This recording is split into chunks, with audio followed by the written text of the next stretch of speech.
Very warm welcome to news line. मैं हूं doctor Maria Zulfiqar Khan. Viewers, इस्तीफ़ों के ऐलान के बाद पीडीएम जमातों के मुंतखब अरकान की जानिब से बाज़ सोशल मीडिया पर और बाज़ अपनी पार्टी क़यादत को इस्तीफ़े जमा करवा रहे हैं। 31 दिसंबर तक ये इस्तीफ़े जमा किए जाएंगे, लेकिन उसके बाद स्पीकर तक इस्तीफ़े पहुँचेंगे या नहीं, इस पर चहमगोइयाँ जारी हैं। इस्तीफों की इस रेल पेल के बाद जो सबसे अहम सवाल पूछा जा रहा है वो ये है कि ऑपोजिशन इत्तेहाद को मुश्तरका इस्तीफों से हासिल क्या होगा, और कोई और नहीं बल्कि पाकिस्तान पीपल्स पार्टी के अहम रहनुमा और माहिर कानून एतजाज़ एहसन साहब ने वजाहत के साथ बताया है कि सारी ऑपोजिशन के मुस्ताफ़ी होने के बाद भी ना कौमी असम्बली टूटेगी और ना ही सेनेट इंतखाबात की राह में कोई रुकावट आएगी। वाहिद आइनी रास्ता मौजूदा हुकूमत के ज़ेर एहतमाम ही ज़िमनी इंतखाबात कराने का रह जाता है। अब इस सूरत हाल में ये सवाल तो उठता है कि फिर ऑपोजिशन को इस्तीफ़ों की इस मूव से हासिल क्या होगा। क्या ये महज दिखावा और दबाव बढ़ाने का एक नया तरीका है? मगर क्या इस मूव से हुकूमत दबाव में आएगी भी या नहीं, ये भी एक सवाल है, क्योंकि जब हुकूमत को पता है कि आइनी रुकावट कोई है नहीं तो वो ऑपोजिशन की इस धमकी को क्यों खातिर में लाएगी। ऑपोजिशन जो इस वक्त लाहौर जलसे पर पूरा जोर लगाए हुए है, जलसे के बाद लॉन्ग मार्च की भी धमकियां दे रही है, लेकिन लॉन्ग मार्च के लिए अब तक कोई तारीखों का ऐलान भी नहीं किया गया। क्या पीडीएम लॉन्ग मार्च से मुताल्लिक इख्तलाफ और तज़ब्ज़ुब का शिकार है? इन हालात में जब वज़ीर आज़म की जानिब से नेशनल डायलॉग की बात सामने आ रही है तो क्या ऑपोजिशन को इस जानिब खुले जहन से सोचना चाहिए या नहीं? लेकिन यहाँ सवाल ये भी है कि जिस तरह हुकूमत और पीडीएम एक दूसरे की मुखालफत में जिस इंतहा को पहुंचे हुए हैं, उसके होते हुए मुज़ाकरात का माहौल कैसे बन पाएगा, कौन किसके साथ बैठने को तैयार होगा। और साथ ही साथ एक बड़ी डेवलपमेंट भी आई है। हम देख रहे हैं कि जी आज वफाकी काबीना में बड़ी तब्दीलियां जो हैं वो आई हैं, और सबसे अहम शेख रशीद साहब की बतौर वज़ीर दाखिला तैनाती ऐन उस वक्त जब पीडीएम लॉन्ग मार्च के लिए पर तोल रही है। क्या ये उस तनाजुर में तब्दीली की गई है, ये एक बड़ा सवाल है। और क्या शेख साहब पीडीएम एहतजाजियों की इस्लामाबाद आमद की सूरत में मामले को संभालेंगे या सख्ती से निपटेंगे, ये वो अहम सवालात हैं जो आज हम अपने पैनलिस्ट के सामने रखेंगे। सदाकत अली अब्बासी साहब पाकिस्तान तहरीक इंसाफ से हमारे साथ मौजूद होंगे, साथ ही साथ तारिक फजल चौधरी पाकिस्तान मुस्लिम लीग नवाज से, और आजिज़ दामरा साहब पाकिस्तान पीपल्स पार्टी से। तमाम मेहमानों का बहुत शुक्रगुजार हूँ कि आपने प्रोग्राम के लिए वक्त निकाला। गुफ्तगू का आगाज़ जो हम बात कर रहे थे एतजाज़ एहसन साहब की, ना सिर्फ वो एक सियासी शख्सियत हैं बल्कि साथ ही साथ एक लीगल माइंड भी हैं। तो प्रोड्यूसर साहब अगर सुनवाई है कि एतजाज़ एहसन साहब ने क्या कहा, और फिर मेहमानों की तरफ चलती हूँ। 150 पे तो ज़िमनी इलेक्शन होगा, असेंबली डिसॉल्व नहीं होती। दो फिगर्स इंपॉर्टेंट है, एक है 172 और एक है 83। 172 नंबर रह जाते हैं गवर्नमेंट के पास, ये आईनी बात है। 172 चाहिए इमरान खान को दिखाने के लिए कि उसके पास majority of the total house है। टोटल हाउस होता है 342, चाहे खाली हो उसमें 140 172 अगर वो दिखा सकता है तो वो वजीर आजम है। अब दूसरा फिगर जो है वो 84 है। 84 कौन सा है? जो कोरम होना चाहिए। अब अगर 172 उसके पास नहीं है, 160 है फर्ज करो, बाकी सब इस्तीफा दे चुके हैं, 160 में ये आपस में तय है, ये वो लोग हैं जो इस्तीफा देने को तैयार नहीं। इनमें आपस में चाहे मुख्तलिफ जमातों से ये तय है कि कौमी असेंबली में हमने में से किसी ने कोरम पॉइंट आउट नहीं करना, तो वो फिर भी असेंबली सरवाइव करेगी until less than 83 are left in the house. Doctor साहब से शुरू करती हूँ। डॉक्टर साहब ये बताइए कि आपने एतजाज़ साहब का जो पॉइंट ऑफ व्यू सुना है, तो वो तो इस वक्त दो ही part of the opposition parties, लेकिन वो कह रहे हैं कोई ख़तरा नहीं है असेंबली को। तो जो आप लोग ये बात कर रहे हैं कि असेंबलियाँ ख़त्म हो जाएंगी, इंतखाबात होंगे, वो ये भी कह रहे हैं कि अगर इंतखाबात हुए भी तो वो भी इसी हुकूमत के जो है ज़ेर एहतमाम होंगे। तो आपको हासिल क्या होगा सर? बिस्मिल्लाहिर्रहमानिर्रहीम। देखिए, ये जो इस्तीफों की बात अपोजिशन की तरफ से की गई है, और जो भी आखिरी मीटिंग हुई है 8 दिसंबर को पीडीएम की, और उसमें भी इस बात का ऐलान किया गया कि 31 दिसंबर से पहले तमाम सियासी जमातें जो हैं वो अपने कायदीन के पास, मरकजी कायदीन के पास अपने अपने इस्तीफे जमा कराएंगी, और उसके बाद एक मुश्तरका हिकमत अमली के तहत वो इस्तीफे जो है वो दिए जाएंगे, जिसमें कौमी असम्बली और तमाम सूबाई असम्बलियाँ शामिल हैं। दो पहलू हैं इसके, एक तो वो टेक्निकल पहलू है जो अभी जिसका आप जिक्र कर रहे थे, और दूसरा पहलू ये है कि उस वक्त तक जो अवामी दबाव है वो किस हद तक बढ़ चुका होगा। पाकिस्तान नहीं, दुनिया की तारीख अगर आप उठा के देखें तो उसमें पब्लिक प्रेशर एक ऐसी चीज है कि जिस वक्त बगैर इस्तीफे दिए हुए असेंबलियां भी तोड़ी गई हैं और उसके बाद इक़्तिदार में तब्दीली भी आई है। तो लिहाजा सिर्फ ये कह देना जनाब कि टेक्निकल नंबर इतना होगा और असेंबलियों में लोग बैठेंगे, जब अवाम में एक मोमेंटम पैदा हो, पूरी एक तहरीक पैदा हो जाए, तो उसके बाद इस तरह का नॉर्मलाइज तरीके के साथ पार्लिमानी निज़ाम को चलाना ये मुश्किल हो जाता है। और इस वक्त अगर 11 सियासी जमातें वो पार्लिमान से इस्तीफा दे दें और आपकी जो सूबाई असेंबलियां हैं वो भी मुअत्तल हो जाए और कौमी असेंबली भी इस अंदाज से मुअत्तल हो जाए, तो उसके बाद उसको नॉर्मल तरीके से चलाना और इजलास बुलाना और उसके बाद तमाम कार्रवाई करनी और ज़िमनी इलेक्शन, ये मुमकिन नहीं रहेगा। लेकिन इसके साथ साथ पीडीएम की कुछ और भी ऐसी आप ये कहें कि स्ट्रेटजीज हैं जिनको वक्त से पहले अभी सामने नहीं लाया गया, तो तमाम तर जो तरीक़ाकार है उसको दुरुकार लाया जाएगा। और वक्त के साथ साथ मैं समझता हूँ कि पीडीएम की क़यादत इसका फैसला करेगी कि किस वक्त कौन सा कदम उठाना है। लेकिन ये इतना सिंपल नहीं है जिस तरह की यहाँ पे बयान किया गया है। अच्छा, लेकिन डॉक्टर साहब, ये आपने जिस तरह का, ये हो नहीं सकता कि एक तरफ जो है वो हाउस चलाया जा रहा हो और साथ साथ जो है वो एहतजाज हो रहा हो। तो ये तो हम ऑलरेडी माजी करीब में देख चुके हैं, इस मुल्क की तारीख है। अगर आप देख लें, कोई डिक्टेटर जो है वो इस तरह नहीं गया अवामी दबाव से। माजी करीब में अगर आप देख लें, कोई डिक्टेटर इस तरह नहीं गया। दूसरी बात, आप ही की जमात ने, पीपल्स पार्टी ने आपका साथ दिया। आप लोग असेंबली चला रहे होते थे, असेंबली की प्रोसीडिंग्स हो रही होती थी, वहाँ प्राइम मिनिस्टर को एक वोट ऑफ कॉन्फिडेंस जो है उनके अंदर शो किया जा रहा होता था। बाहर पाकिस्तान तहरीक इंसाफ जो है वो एहतजाज कर रही होती थी। तो ये तो हमने ये भी चीज़ें देखी हैं।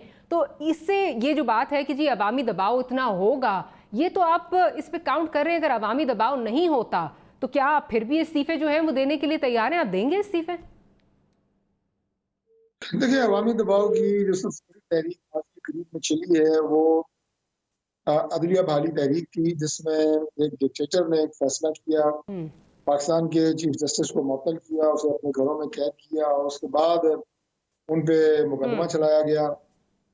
लेकिन जो पब्लिक प्रेशर था वो आपके सामने है, किस तरह पूरी कौम खड़ी हुई, वकला बरादरी खड़ी हुई, आपकी मीडिया सारा खड़ा हुआ, पाकिस्तान के सारे अवाम खड़े हुए, तमाम सियासी जमातों ने उस तहरीक में हिस्सा लिया और वो कामयाबी से हमकनार हुई। हालांकि उस वक्त मुल्क में माशाल्लाह की कैफियत थी। उसके बाद दोबारा आइन को तोड़ा गया और जनरल मुशर्रफ ने दोबारा जजेस को घरों में मुक़य्यद किया, लेकिन वो अल्हम्दुलिल्लाह तहरीक कामयाब हुई और पाकिस्तान में अदलिया जो है वो आज़ाद हुई। अब इसी तरह ये जो आपने कहा कि सिर्फ असेंबली में या असेंबली के बाहर नारे लगाना या एहतजाज करना, वो मौजूदा सूरत हाल जो है वो उसके बिल्कुल बरअक्स है।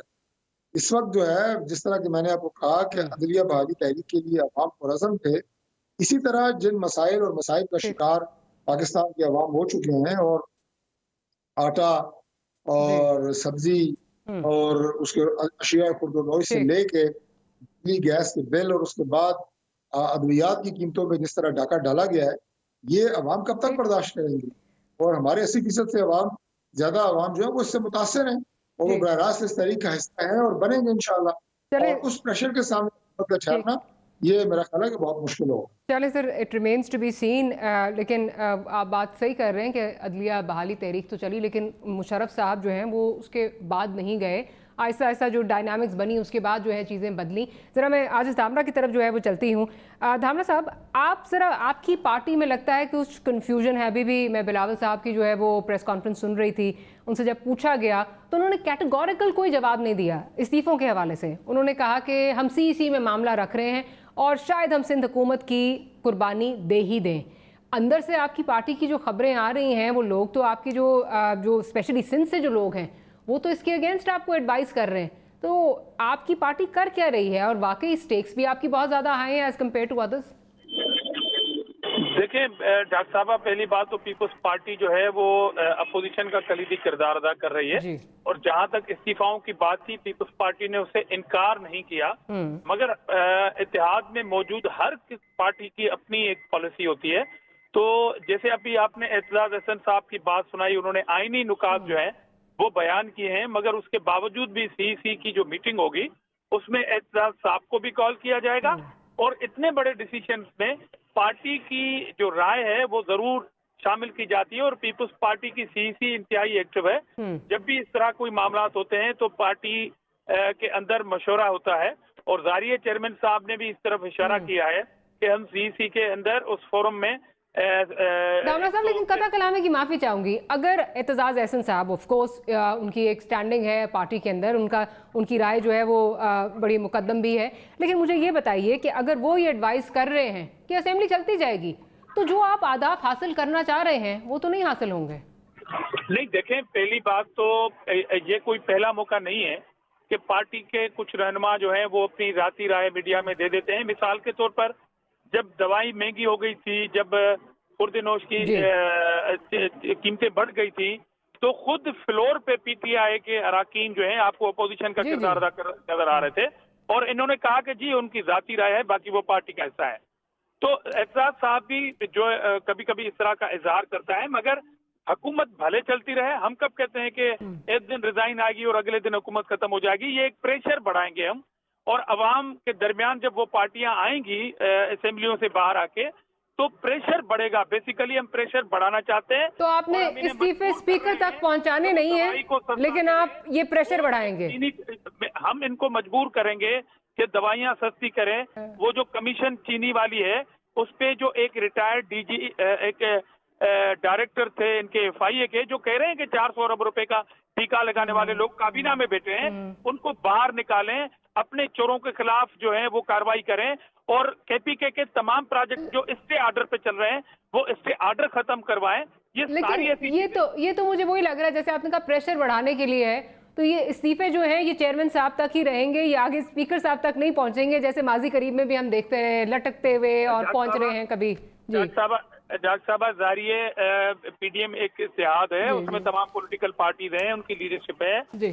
हम अपनी स्ट्रेटजी से चलेंगे और अपोजिशन अपनी हिकमत अमली से चलेगी, और 31 दिसंबर जो है वो डेडलाइन है तमाम इस्तीफों की अपने अपने पार्टी हेड के पास जमा कराने के लिए, और उसके पास जमा कराने के लिए स्पीकर के पास। तो अभी टाइम है, उस पर डिस्कशन अभी तक जो हुई है उससे ज्यादा भी हो सकती है, डेली बेसिस पे हो सकती है। कोई इशू नहीं है कि हम जलसों के बाद जो 27 को जलसे एंड हो जाएंगे हमारे, उसके बाद सेकंड स्टेप हमारा इस्तीफों का है। सेकंड स्टेप इस्तीफों का, लेकिन लॉन्ग मार्च का भी कोई ऐलान नहीं है। चले देखते हैं, अब कभी दिसंबर में गवर्नमेंट जानी, कभी जनवरी में जानी, देखते हैं क्या होता है। ज़रा सदाकत अली अब्बास साहब की जानिब चलती हूँ। अब्बास साहब, अब कॉन्स्टिट्यूशनली अगर बात की जाए तो माहिर कानून ये फरमा रहे हैं कि आपकी जो हुकूमत है वो सेफ़ है, लेकिन माजी में भी हमने देखा 2018 का जो इलेक्शन था वो महंगा तरीन इलेक्शन था। उसके बाद कोरोना आया, हमारे मुल्क की जो इकॉनमी है उसका बुरा हाल है, चीज़ें उस तरह नहीं हैं, हम उस पॉइंट पे नहीं हैं, या हम उसको अफोर्ड नहीं कर सकते कि हम एक और इलेक्शन करवाएं। साथ ही साथ मसा इकॉनमी जो है वो चलनी शुरू हुई है। जाहिर है पॉलिटिकल इंस्टेबिलिटी हो, अगर इस तरह एहतजाज चल रहे हैं तो इन्वेस्टमेंट भी बड़ी मुश्किल से आएगी, वो इंस्टेबिलिटी भी एक आपके लिए रहेगी, एक आपके लिए चैलेंज रहेगा। तो क्या बेहतर नहीं है कि बजाय इसके कि हम उस नहज पे जाएं जहां चीज़ें बिल्कुल पॉइंट ऑफ नो रिटर्न पे हों, तसादुम हो, आप ऑपोजिशन को इंगेज करें? जी डॉक्टर साहब, बहुत शुक्रिया। बिल्कुल यहाँ पर इंगेज करने वाली बात है, वो बिल्कुल सियासी बात है, जरूरी बात है, और माशाल्लाह कि कोई भी ये बात करता है तो उसमें हमें उसकी कोई नीयत पे शक नहीं है। हम इनको हर तरह की ऑफर करते हैं कि इलेक्टोरल रिफॉर्म है या कोई और ऐसी चीज है जिसमें इनके पास अच्छी तजवीज है, वो हम करने के लिए तैयार हैं। एक बात आपको भी पता है, पूरे पाकिस्तान को पता है, जो हम समझते हैं कि ये सिर्फ और सिर्फ अपने केसों से जान छुड़ाना चाहते हैं, तो किसी तरह नैब को खत्म करना चाहते हैं, उसके अलावा तो कोई इशू है नहीं। रही बात आपने आईनी और कानूनी बात एतजाज हसन की सुना दी कि जब तक 84 मेंबर्स भी होंगे तो आईनी तौर पे कोई दबाव नहीं है। रहा इखलाकी दबाव, तो क्या हमें कोई इखलाकी हाई मॉरल ग्राउंड पे कोई आदमी या कोई पॉलिटिकल पार्टी हम पे कोई मुल्की किसी इशू पे डिमांड कर रही है, या हमें पता है क्या इखलाकियात है इनकी? ये तो करप्ट एक एलीट है और अपनी मरूसी पार्टियां हैं और अपनी दूसरी तीसरी नस्ल को इन्होंने लॉन्च किया हुआ है अपने कारोबारों को और उनको तहफ़्फ़ुज़ देने के लिए। लिहाजा हमें इनका कोई इखलाकी दबाव नहीं है। अगर ये इस्तीफे देते हैं, पहली बात है ये पार्टियां टूट जाएंगी। मुस्लिम लीग नून तो टूटने पे बिल्कुल आई हुई है। पीपल्स पार्टी हम समझते हैं, तो आप कब से कह रहे हैं, ये तो आप दोनों पार्टीज के बारे में कब से कह रहे हैं, कभी आप गवर्नर राज लगाते हैं सिंध में, कभी आप कोई बात करते हैं टूटने वाली, अभी तक तो कुछ नहीं हुआ। देखिए, हो ना हो, मैं तो वर्स्ट कम वर्स्ट की बात कर रहा हूँ ना। आपने जो बात की वर्स्ट कम वर्स्ट, ये 150 लोग इस्तीफे दे दें, जो मैं समझता हूँ कि इनके 50 लोग भी इस्तीफा नहीं देंगे। तो वो दूसरी बात जो देखे ना, पार्टियों के साथ लोग तब लगते होते हैं डॉक्टर साहबा जब पार्टियां किसी इखलाकी स्टैंडर्ड पे हों। पाकिस्तान में आप अपना कैमरा उठाएं और बाहर जाएं, पूछें कि ये जो पीटीएम है ये अवाम के लिए निकली है या अपने लिए निकली है, क्या इनका इशू महंगाई है या इनका इशू करप्शन है। हर आदमी बताएगा कि ये अपने मफाद के लिए निकले। और अगर बिलफर्ज ये समझा जाए कि आज ये दबाव डालेंगे और हम छोड़ें, तो कल क्या हम दबाव नहीं डालेंगे, ये आ जाएंगे तो कहाँ जाएगा। अगर ये नहीं, अगर हम लोग माजी में करके देख लिया ना आपने, this experiment does not work. No, the point I want to raise is कि क्या इखलाकी जवाज है कि अपने जाती मामलात को सामने रख के कोई ऑपोजिशन डिमांड करे और हम हुकूमत छोड़ दें। तो ये सबको पता है और आपको भी पता है कि इनकी ना तो आईनी तौर पे कोई हमारे पे कंपल्शन है, और इखलाकी कंपल्शन किसी उस पार्टी की होती है जिसकी को अपनी इखलाकियात हो, जिसका कोई कौमी इशू पे कोई स्टैंड हो। इनका इशू ये आज हम नैब खत्म करके ये भागे भागे आ जाएंगे। ठीक ठीक, चलो मैं डॉक्टर साहब से पॉइंट ऑफ व्यू ले लूँ। डॉक्टर साहब, अब्बास साहब जो ये बात कर रहे हैं कि आपके 50 लोग भी जो हैं वो इस्तीफे नहीं देंगे, तो सारी पार्टी के इस्तीफे तो बहुत दूर की बात है। कहीं रिपीट तो नहीं होने वाला सेनेट का, जो सेनेट में हुआ था नंबर पूरे थे और उसके बाद जो है वो दूसरे पलड़े में जो है वो नंबर ज्यादा चले गए? देखिए, किसने इस्तीफे देने हैं या नहीं देने ये सियासी जमातों का मसला है। इस सिलसिले में मेरा ख्याल है कि अगर पेशगोई नहीं की जाए गवर्नमेंट के नुमाइंदों की तरफ से तो बेहतर है। हमें पता है बेहतर तौर पर कि किसने इस्तीफे देने। दूसरी बात, भाई साहब ने कोई 4-5 दफा लफ्ज इस्तेमाल किया अखलाकियात का, तो सियासी बात है, इसको सियासत तक रहने दें। अगर मैंने आपकी और आपकी लीडर की और आपकी जमात की अखलाकियात पर बात की तो शायद आप प्रोग्राम छोड़ दें। इसलिए ये अखलाकियात के दर्स हमें ना दें। हमें पता है कि आप और आपकी क़यादत और पाकिस्तान तहरीक इंसाफ की सियासत वो अखलाकियात के किन दर्जों में फाइज है। तो लिहाजा ये बात जो है ना, ये टीवी पे आके इतने मुंह हाथ धो के ना कहा करें। ये सबको पता है इस बात का कि आप लोगों के क्या अखलाकी आला अकदार हैं। इसलिए सियासी बात है, सियासी प्रोग्राम है, सियासी बात करें। इस्तीफे आएंगे, उसके बाद क्या सियासी सूरत हाल बनेगी, तहरीक की क्या शक्ल होगी, इस पे बात हो रही है। करप्शन की जहां तक बात है, भाई साहब तो बेचारे नुमाने रोज आ जाते हैं टीवी पे, ना इन्हें कभी ओहदा दिया जा रहा है। आज भी मेरा ख्याल था कि अभी कोई रद्द बदल हो रही है, शायद इन्हें कुछ मिल जाए। बड़े बड़े गुजरा चोरी करके, करप्शन करके तहरीक इंसाफ के घर बैठे हुए हैं, ना कभी टीवी पे आके जमात को डिफेंड करते हैं। भाई साहब रोज बैठे होते हैं, ना कभी उन्होंने जमात के लिए कोई और काम किया है, लेकिन डाके पूरे मार लिए हैं उन्होंने। मैं नाम बताना शुरू करूंगा जी, तो फिर एक वो फेहरिस्त है यानी दिल्ली वाली बात होगी के लिए। सही, करप्शन जो है जितनी पाकिस्तान में इस वक्त हो रही है, और पता है इन्हें जब प्रोग्राम खत्म होते हैं तो इन्हीं के नुमाइंदे कहते हैं कि हम क्या करें, हमारे पास में क्या है। लेकिन डॉक्टर साहब कता कलामी की माफी, ये लेकिन क्या आपके लिए खदशा है? क्योंकि ऑब्वियसली मनूवरिंग होती है, मैनिपुलेशन होती है। आप ही की जमात से क्यों लीग निकली, और अभी सेनेट का जो हाल है वो हमारे सामने है, सेनेट चेयरमैन वाले इलेक्शन में। तो क्या ये खदशा है कि लोग नहीं देंगे, आपको दे भी दें? क्योंकि आपको जो इस्तीफे दिए उनकी हैसियत कोई नहीं है ना, हैसियत तो उसकी है जो स्पीकर के पास जाए, खुद हैंड रिटन जो है वो जाए स्पीकर के पास।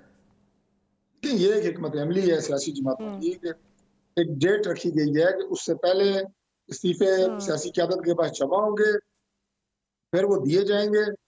मैं तो ये कहूंगा कि इसमें हमें कोई इतनी ज्यादा अंदाजे लगाने की, इतनी ज्यादा पेशगोइयां करने की जरूरत नहीं है। देख लें, चंद दिन रह गए हैं, एक स्ट्रेटजी है जो अपोजिशन ने बनाई है, वो आपके सामने होगी कि कितनी कामयाब होगी। और मैं बार बार ये बात कह रहा हूँ कि जो लोग हलकों से लड़के आते हैं वो पता नहीं किस तरह बात करते हैं, टीवी पे आके बैठ के लोगों के पास जाते हैं, कि लोगों को मुंह नहीं दिखाते। एक आम आदमी की जिंदगी कितनी मुश्किल हो गई है, कितनी महंगाई है, लोग अज़ाब में पड़े, दोबारा इसको मुझे एक छोटी सी ब्रेक लेनी है। ब्रेक के बाद जब वापस आएंगे तो दोनों पार्टी से पूछेंगे कि अगर इलेक्शन से इससे असेंबली से इस्तीफे देते हैं और अगला इलेक्शन कॉल होता है तो क्या बॉयकॉट करेंगे, तो उससे क्या हासिल होगा, या उस इलेक्शन में जाएंगे तो उससे हासिल क्या होगा जब इसी हुकूमत के ज़ेरे एहतमाम वो इलेक्शन होंगे। Will be right back.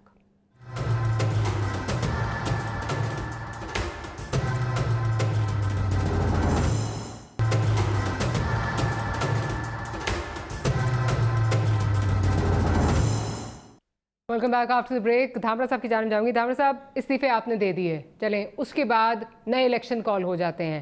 आप उस इलेक्शन में अगर हिस्सा लेते हैं तो इसी हुकूमत के ज़ेर एहतमाम होंगे, नहीं लेते तो माजी में आज तक बीबी साहिबा की मिसाल दी जाती है, कहा जाता है, बताया जाता है कि किस तरह उन्होंने जब इलेक्शन बॉयकॉट किया था तो उसके बाद she thought that was the worst decision.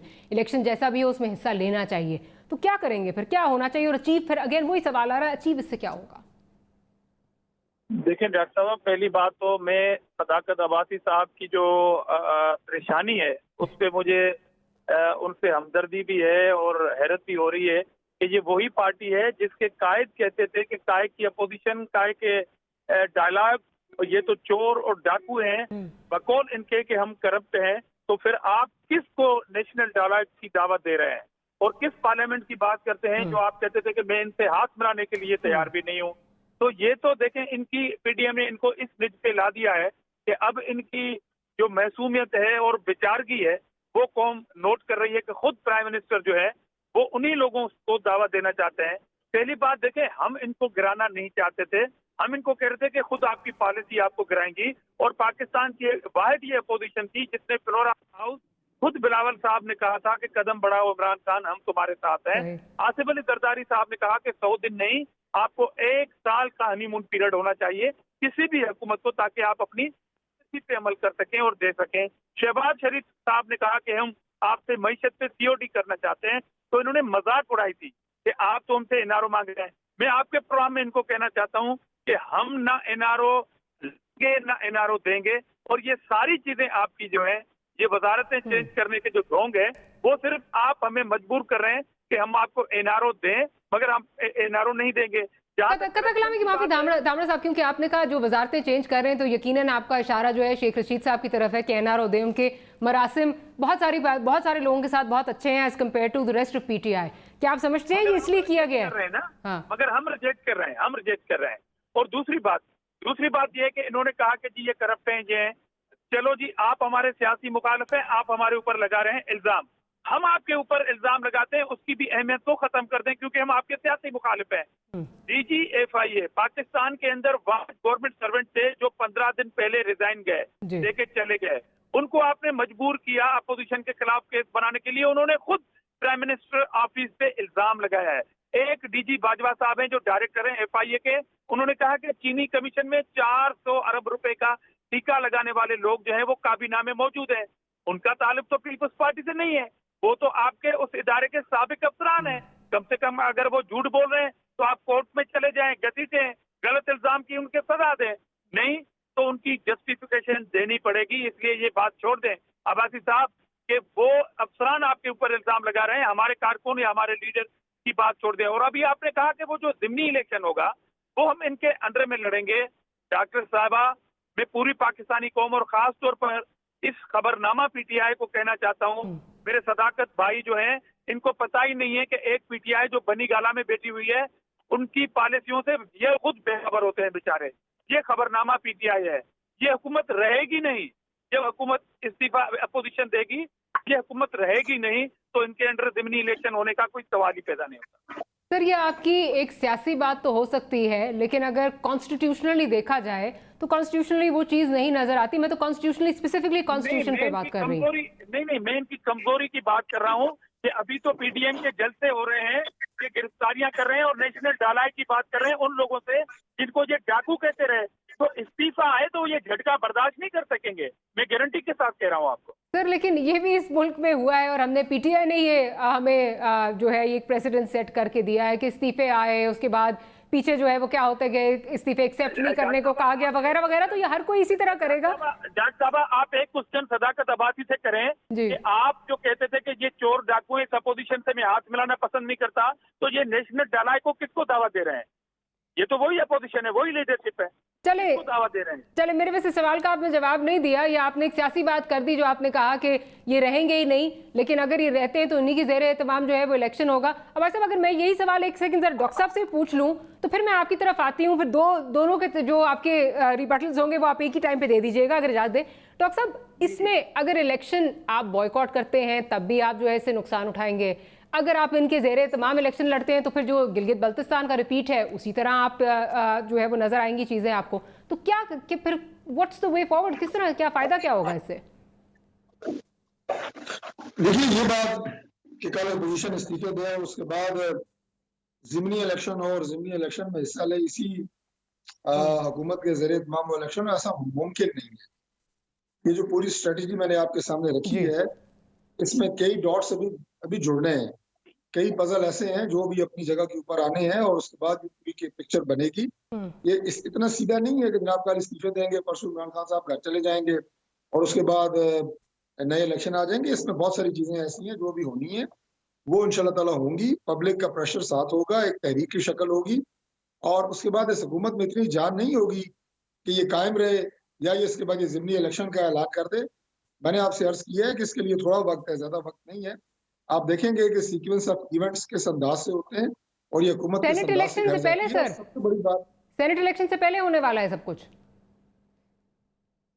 देखिए मैं अब ये तो नहीं कहूंगा कि कौन सी तारीख है, जैसे कि आपने कहा कि एक तारीख आ रही है, जा रही है, लोग तारीखों पे बात कर रहे हैं, मैं तारीख पे बात नहीं करूंगा, लेकिन मैं ये कहूंगा कि ये हुकूमत जो है ये अपने इख्तितामी मराइल पे है और उसकी सबसे बड़ी वजह पब्लिक प्रेशर है, सबसे बड़ी वजह लोगों का तकलीफ में मुब्तला होना है। अवामी नुमाइंदे किस तरह लोगों को, मैंने पहले भी अर्ज किया, फेस करते हैं। हम अपोजिशन के लोग हो के लोगों के पास जाते हैं तो वो कहते हैं आप घर क्यों नहीं भेज रहे, इन्होंने लोगों की जिंदगी अजाब में डाल दी है।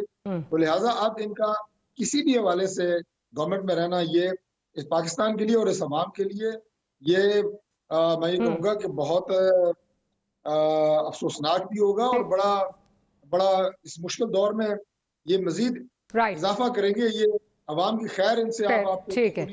अच्छा अब्बास साहब की तरफ आते हैं। अब्बास साहब, जो अब नेशनल डायलॉग की बात हो रही है, obviously that would be step in the right direction. ये इस तरह तसादुम जो नहीं चल सकता, लेकिन इसमें जो सवाल हो रहा है वो ये बहुत लोग ये सवाल कर रहे हैं कि इस नेशनल डायलॉग में क्या सिर्फ ये अपोजिशन की जमातें और पीटीआई होंगी या इस नेशनल डायलॉग में मुल्क के दीगर इदारे भी होंगे? क्या इस्टेब्लिशमेंट का रोल इसमें कोई होगा नेशनल डायलॉग में? आप देख रहे हैं रोल, किस तरह आप क्या इस पे अगर रिस्पॉन्ड करना चाहें? देखिए पहली जो इन्होंने बातें की, मैं रिपीट जी प्लीज की बातों का मैं जवाब दे दूं। दीजिए। इन्होंने ये कहा कि सबसे पहले जी हम तो कभी हाथ नहीं मिलाना चाहते थे, कभी एक बात नहीं हुई। हमेशा प्राइम मिनिस्टर ने एक बात की कि मैं इनको एनआरओ नहीं दूंगा। नहीं नहीं नहीं भाई साहब, वैसे ये तो ना कहें भाई साहब, पता ये ना कहें क्योंकि कल सारे उस पे निकाल लेंगे क्लिप्स। पहले बात करने में आपने इन दोनों को जी जी जी जी जी सॉरी भाई साहब, आप फिर नाराज हो जाएंगे। चलें जी जी जी जी भाई साहब अनइंटरप्टेड। हमने हमेशा इनको कहा कि हम ये तो भी मेरे भाई की दामाद का क्या नहीं पता, हुकूमत जा रही है।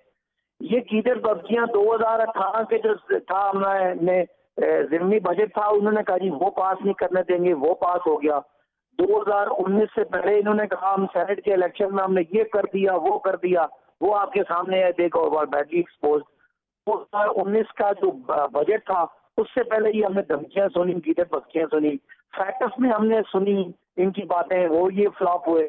मौलाना फजल रहमान के धरने में ये कहते थे ये सीधा हमने दे दी जेब में, फलानी जेब में। ये इस तरह की ऑपोजिशन होती है जो अपने आप को रेलेवेंट रखने के लिए इस तरह की बातें करती है। डॉक्टर साहब, आप क्या समझते हैं जो ये नेशनल डायलॉग की बात की जा रही है, obviously it should be considered a step in the right direction, इसमें आप समझते हैं कि सिर्फ पीटीआई के साथ डायलॉग होना चाहिए या तमाम स्टेक होल्डर्स जिसमें एस्टैब्लिशमेंट जो है वो पेश है उसके साथ डायलॉग होना चाहिए? और क्या आपको डायलॉग कबूल होगा अगर उसमें एस्टैब्लिशमेंट का रोल नहीं होगा? देखिए हम तो ये समझते हैं जी कि पीटीआई जो है ये इसकी कोई ऐसी ना तो आईनी और कानूनी कागजों में तो है, लेकिन अवाम के सामने इसकी आईनी और कानूनी हैसियत कोई नहीं है। लिहाजा इनके साथ किसी तरह का डायलॉग और खासतौर पर जो इनके रवैये माजी में रहे हैं 2-2.5 साल, वो नामुमकिन है और ना उसका कोई नतीजा निकलना है। ये इंतहाई गैर संजीदा नालायक लोग हैं, ये वफादार लोग ही नहीं है, सियासी लोग ही नहीं है जिन्हें पता हो कि डायलॉग क्या होता है और डायलॉग कैसे किए जाते हैं और सियासी हल कैसे निकाले जाते हैं। कठपुतलियां हैं, उन्हें नहीं पता होता कि ये सियासी मामला किस तरह तय करने हैं। हाँ, नेशनल डायलॉग की जहां तक बात है उसे कोई भी पार्टी इनकार नहीं करेगी और उसमें फिर आपकी एस्टेब्लिशमेंट बैठे, उसमें आपकी जुडिशरी के नुमाइंदे बैठे हैं, उसमें आपकी अदलिया बैठे, उसमें आपकी मीडिया बैठे, आपके थिंक टैंक्स बैठे, अपोजिशन के लोग बैठे, और एक ऐसे रास्ते का तयन हो कि आज से अगले 70 बरस के बाद हम दोबारा यहीं पे बैठ के ये ना कह रहे हो कि मुल्क सही समत में नहीं जा रहा, मुल्क में जमहूरियत जो है वो खतरे में है, मुल्क में निजाम ठीक नहीं चल रहा, मुल्क कायद आज़म और हजरत अल्लामा इकबाल की ख्वाबों की ताबीर नहीं बन रहा। तो अगले 70 साल के लिए हमें बैठना होगा। हम आज बैठे, 5 साल बाद बैठे, 10 साल बाद बैठे, जब तक ये कौमी डायलॉग नहीं होगा, ये मुल्क का सिस्टम आईनी तरीके से जिस तरह चलना चाहिए उस तरह नहीं चलेगा। हर इदारा, मैं ये कहूंगा कि वो अपनी रूट से बाहर, वो अपनी विकेट से बाहर निकल के खेल रहा है, जिसका दाव लगता है वो अपनी विकेट से बाहर निकल के खेलता है, अपनी क्रीज से बाहर निकल के खेलता है। अपनी आईनी हुदूद में रह के आप अगर चलेंगे तो मुल्क चलेगा, और अगर नहीं चलेंगे तो यही होगा, आधा मुल्क हमने गंवा दिया, कोई बात करने के लिए तैयार नहीं है। आज पाकिस्तान में 16 दिसंबर कोई बात करने के लिए तैयार नहीं है। आपको निसाब में किसी ने पढ़ाया कि मुल्क कैसे टूटा है? हमारी किताबों में जिक्र ही नहीं है। आपको मोहम्मद बिन कासिम पढ़ा दिया जाता है, मौलिया बादशाह पढ़ा दिए जाते हैं, ये नहीं बताया जाता मुल्क कैसे टूटा। और मैं इसलिए ये बात कह रहा हूँ कि बैठ के ये सोचना पड़ेगा कि हमने क्या गलतियां की हैं। ठीक है, और इंट्रोस्पेक्शन होनी चाहिए। धामर साहब, आप क्या समझते हैं कि जो नेशनल डायलॉग है इसमें आप देख रहे हैं कि रोल कोई होगा जिस तरह जुडिशरी का, इस्टेब्लिशमेंट का, और अगर उसके बगैर होता है, सिर्फ पॉलिटिकल डायलॉग होता है, तो उसका कोई फायदा है?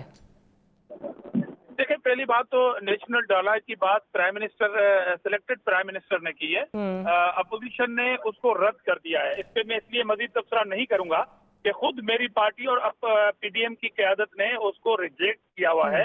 तो ये जो फार्मूला डॉक्टर साहब ने बताया, हो सकता है इनकी पार्टी में डिस्कस किया हुआ हो, मगर मैं इस पे मजीद बात इसलिए नहीं करूंगा कि इससे कोई संजीदा हमारी तरफ से अभी इस बात पे गौर फिक्र नहीं हुआ है। निश्चित दामर साहब, यही नहीं चीजें नजर आ जाती हैं कि पीएमएलएन कुछ और कह रही है, आप कुछ और कह रहे हैं, सीटों के मामले पे भी आप कुछ और कह रहे हैं, पीएमएलएन कुछ और कह रही है। बिल्कुल नहीं, बिल्कुल नहीं, बिल्कुल नहीं, क्योंकि ये पॉलिसी मैटर नहीं है जिससे हमारी राय की बात हो रही हो। मगर मैंने कहा कि नेशनल डायलॉग की बात प्राइम मिनिस्टर ने की है और सेकंड डे पे हमारी क़यादत ने उसको रिजेक्ट कर दिया है। तो उसका फॉर्मेट तो अल्टीमेटली जो है वो पीडीएम की क़यादत बनाएगी। तो मैं और डॉक्टर साहब की पार्टी, मेरी पार्टी और डॉक्टर साहब की पार्टी जो है वो बिल्कुल इस पे पाबंद होंगे, मगर अब तक इस पे कोई सीरियस गौर फिक्र हुआ ही नहीं है। अच्छा, ब्रेक का कहा जा रहा है, ब्रेक एक ले लेते हैं, ब्रेक से वापस आते हैं। तो जो आज एक इंटरेस्टिंग डेवलपमेंट हुई है, जो काबीना के अंदर रद्दोबदल हुई है, उसको भी मुंसलिक किया जा रहा है पीडीएम के जलसों से, लॉन्ग मार्च से। Will talk about that and the impact. Will be right back.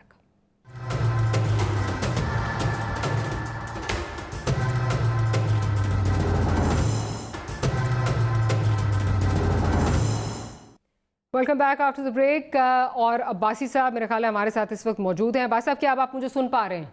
वरना आपने कंप्लेन करना है कि आपको टाइम नहीं मिला।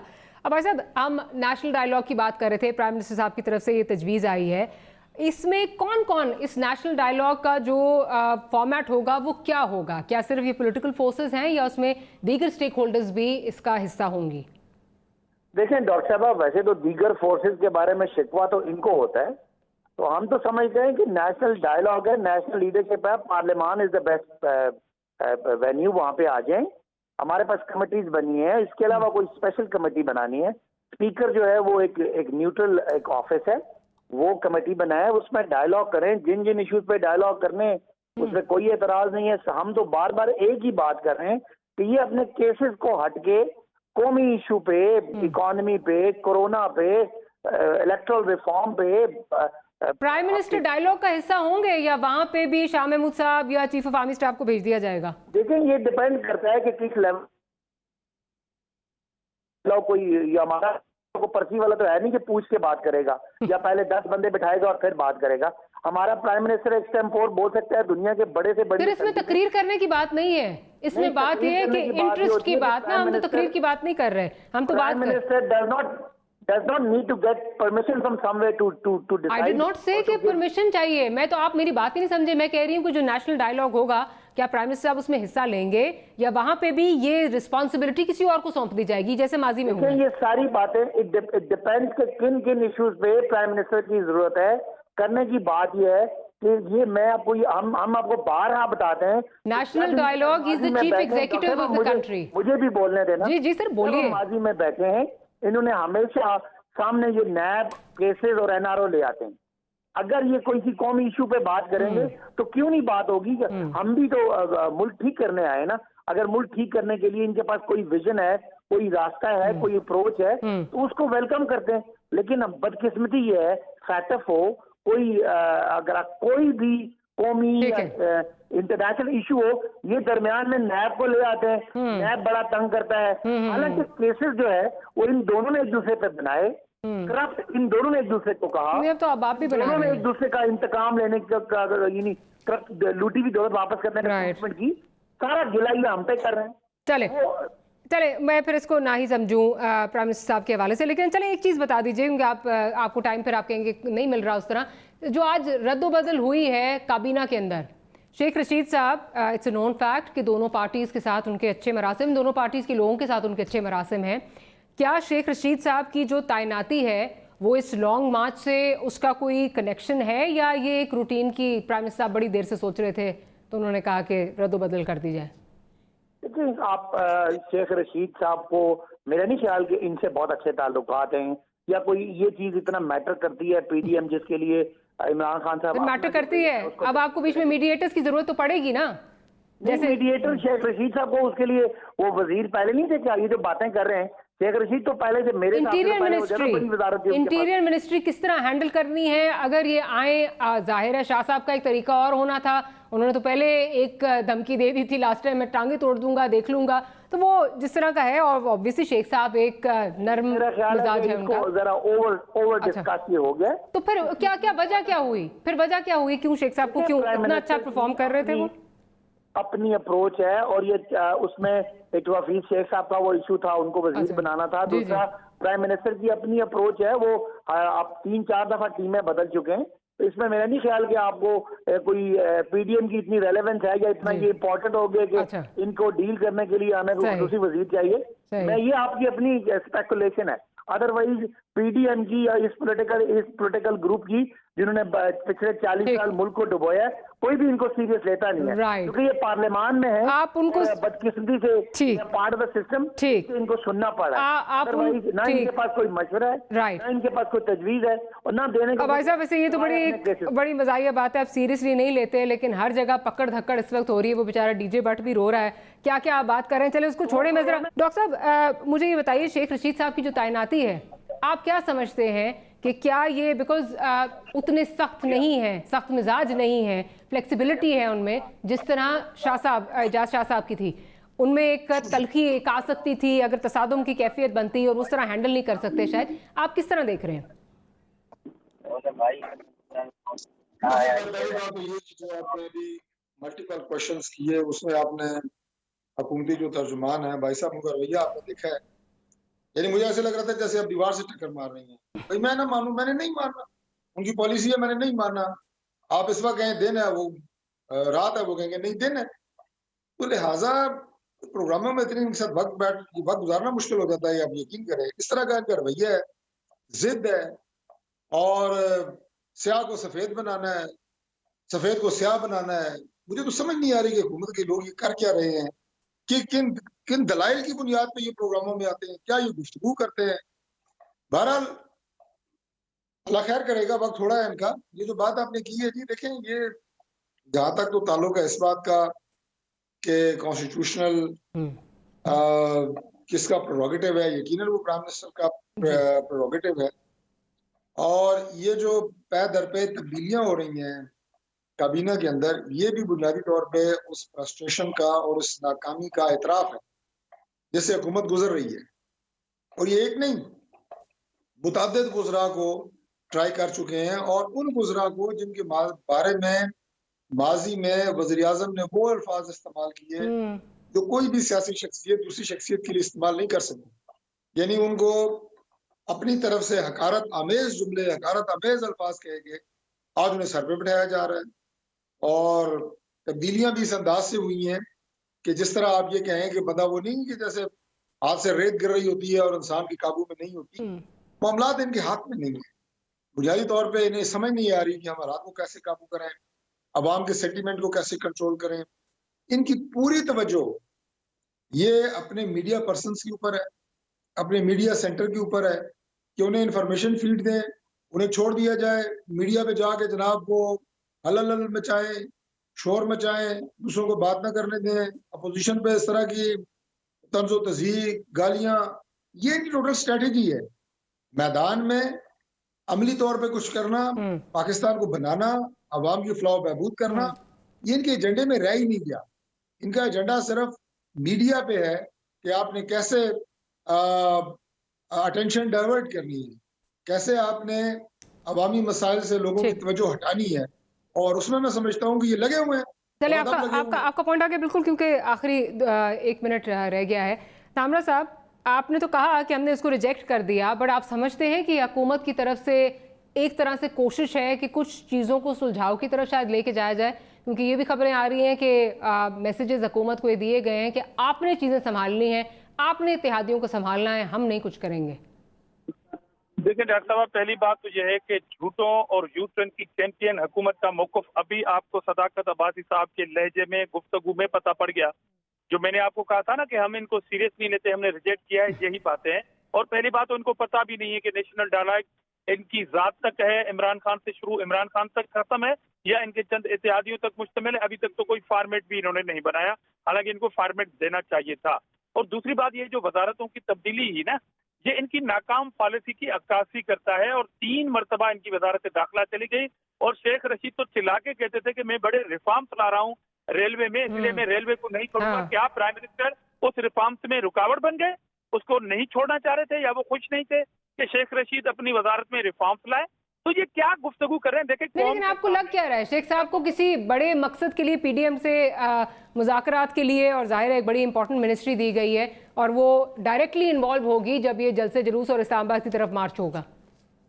देखिए, नॉन सीरियस हिदायतकार ने नॉन सीरियस एक्टर को स्टेज पे लाया है, और ये इनकी मुसलसल नाकाम पॉलिसियां हैं कि कितनी वजारतें इन्होंने चेंज की है, मगर इनको समझ नहीं आती कि इनको किस तरह काम करना चाहिए। एक वजीर जो कह रहा था कि मैं रेलवे को ठीक करना चाहता हूँ, कराची के अंदर ठीक करना चाहता हूँ, फिर मैं सियासत छोड़ दूंगा, उसको आपने डिस्टर्ब करके दूसरी वजारत दी। ये आपका काम है, ये हमारा इशू नहीं है। किसको अनफॉर्चुनेटली तामरा साहब, मुझे प्रोग्राम जो है वो क्लोज करना है। दोनों तरफ लगता है आपको एब्सोल्यूट पोजीशंस हैं, होने क्या जा रहा है ये आने वाले दिन बताएंगे। Will see you tomorrow. Good night और अल्लाह हाफिज़।